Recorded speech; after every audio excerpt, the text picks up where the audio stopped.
ఆచార్య గారు, good morning అండి. Good morning. Good morning. So clear గా అక్కడ వాళ్ళు చెప్తున్నారు, అసలు రాజ్యాంగంలోనే ఎక్కడా లేదు 50% సంబంధించి. ఎందుకు దీని గురించి మాట్లాడుతున్నారు? 9th షెడ్యూల్ చేర్చడానికి ఏంటి అభ్యంతరాలు అనేది కూడా ఇక్కడ ఒక అంశం వస్తుంది. నిజమే కదా. సరే, కాంగ్రెస్ హామీ ఇచ్చిన విషయం పక్కన పెడితే, అదే ఆ హామీకి సంబంధించి చాలా మంది ఈరోజు బీసీలు రోడ్లపైకి వచ్చి ఖచ్చితంగా మాకు 42% రిజర్వేషన్లు కావాలంటూ వాళ్ళు పోరాడుతున్న పరిస్థితి. మేము ఎంతో కాలంగా వెనకబడిపోతున్నాము, అండ్ మీరు కూడా బీసీలకు సంబంధించి ప్రాధాన్యత ఇచ్చాము, సీఎం ని చేస్తాము బీసీని అని చెప్పి మీరు కూడా బీసీ కార్డుకి సంబంధించి ఈ అంశాన్ని లేవనెత్తారు. కాబట్టి ఈ అంశంలో బీజేపీ చిత్తశుద్ధి ఏంటి? ఇప్పుడు రాజకీయ పార్టీలకే చిత్తశుద్ధి లేదు. ఇక ఒక పార్టీ ఈ పార్టీ ఆ పార్టీ అనడమే తప్పు. అయితే ఒప్పుకుంటున్నారు బీజేపీకి కూడా చిత్తశుద్ధి లేదు. ఇప్పుడు ఎవరికైనా కూడా శాసనసభలో ప్రవేశపెట్టేటప్పుడే ముఖ్యమంత్రి గాని లేకపోతే సపోర్ట్ చేసిన పార్టీలన్నీ కూడా అందరికి తెలుసు, ఇది రేపు కోర్టులో పోతే నిలబడదు, ఇది కోర్టులేమో 50% దాటి ఇవ్వద్దు అనేది గతంలో అనేక రాష్ట్రాలలో జరిగినటువంటి ప్రక్రియని ఆపేసినాయి. మన రాష్ట్రంలో కూడా లాస్ట్ ఎలక్షన్ కంటే ముందు కూడా కోర్టు పోతే ఇవ్వలేదు. ఇది తెలిసి కాంగ్రెస్ పార్టీ ఎన్నికల ముందు కామారెడ్డిలో బీసీలని వంచన చేసి 42% అసెంబ్లీ ఎన్నికలలో మాటిచ్చి ఇవాళ ఈ తతంగాన్ని అంతా చేసి బీసీలని రోడ్డు మీదకి తీసుకొచ్చి ఒకసారి అబాసు పాలు చేసినటువంటి పరిస్థితి. ఇవాళ దానికి తోడు ఇది అది అసెంబ్లీలో తీర్మానం చేస్తే అన్ని పార్టీలు సపోర్ట్ చేసినాయి. ఇవాళ దేశంలో బీహార్లో గాని మహారాష్ట్రలో గాని కర్ణాటకలో గాని ఈ ఎన్నికలవన్నీ కూడా ఈ స్థానిక ఎన్నికల మీద పెండింగ్లు ఉన్నాయి.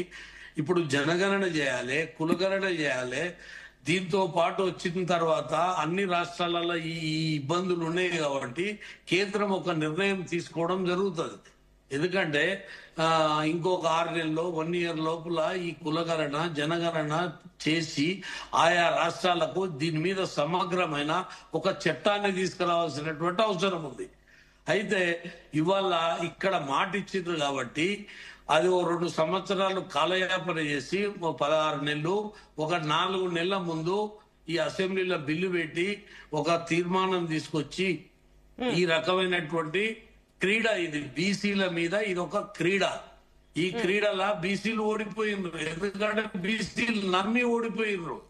బీసీలని ఇప్పుడు చెప్పిన వాళ్ళందరికీ తెలుసు, బిల్లుకు సపోర్ట్ చేసిన వాళ్ళందరికీ తెలుసు ఇది కాదు అని తెలిసినా బీసీల లోపల ఎందుకు వ్యతిరేకత రావాలి?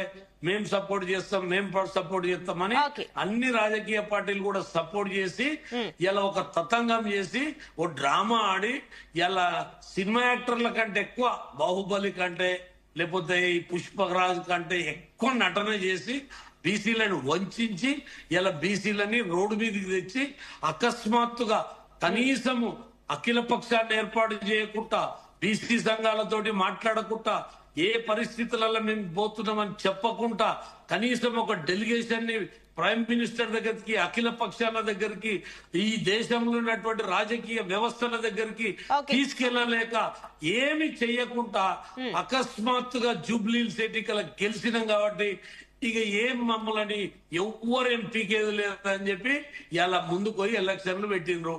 కోర్టు ఏం చెప్పింది? నోటిఫికేషన్ ని మేము ఏం చేయలేం కాబట్టి ఇవాళ మేము ఎలక్షన్ చేస్తున్నాం, మేమే చెప్పినాం కదా 2 నెలలు 3 నెలలు పెట్టామని. ఇవాళ ఒకటే బీసీలు మళ్ళీ మరొకసారి దగా పడ్డారు ఈ రాజకీయ క్షేత్రంలో.